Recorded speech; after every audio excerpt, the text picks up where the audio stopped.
Northern lights may be visible in mainland U.S. thanks to geomagnetic sunstorm. That's because the National Oceanic and Atmospheric Administration issued a Level 3 geomagnetic storm watch for August 18, caused by significant coronal mass ejections from the Sun. A coronal mass ejection, or CME, occurs when a large amount of plasma is ejected from the Sun and can cause, depending on its strength, temporary changes to the Earth's magnetosphere. The northern lights, and all other auroras seen on Earth, are caused by these disturbances in the magnetosphere, and can shift both location, light color and duration depending on the type of geomagnetic storm occurring at the time. A June 2021 paper published in the journal Nature Communications confirmed that the aurora borealis can be seen when solar wind particles pull on the Earth's magnetic field, creating undulations that appear as bright lights in the sky.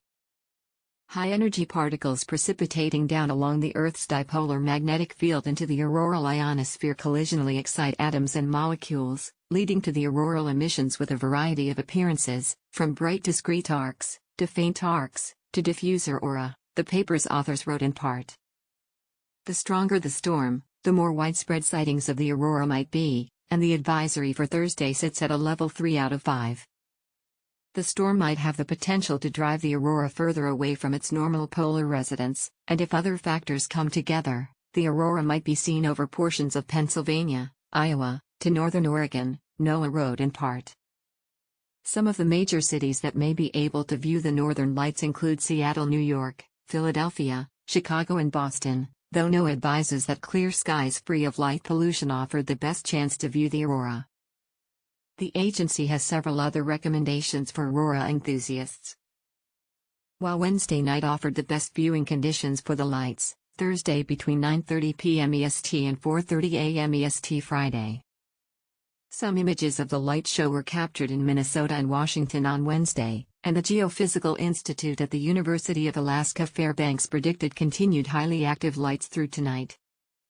Weather permitting, highly active auroral displays will be visible overhead from Inuvik, Yellowknife, Rankin, and Iqaluit, to Portland or Cheyenne, Lincoln, Springfield, and New York City, and visible low on the horizon as far south as Carson City, Oklahoma City, and Raleigh, the Institute wrote in a statement earlier this week. This is hardly the first time an electromagnetic storm has caused a change in earthly auroras. Last fall, the Sun launched what is called an X-class solar flare that was strong enough to spark a high-frequency radio blackout across parts of South America. The shimmering waves, glowing pillars, or writhing snakes of green, red or violet light seen in an aurora borealis display can cause coyotes to howl and loons to scream and inspire a powerful attraction for some humans.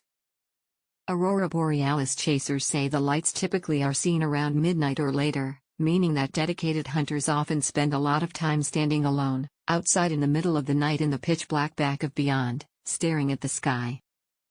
An aurora borealis sighting might be compared to experiencing a solar eclipse. Except that a total solar eclipse, though much rarer than the aurora borealis, is completely predictable.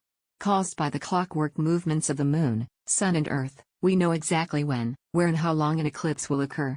The aurora borealis is generated by solar winds and storms, sunspots and coronal holes. Those are tracked by the National Oceanic and Atmospheric Administration's NOAA Space Weather Prediction Center, but the predictions can be iffier than weather forecasts.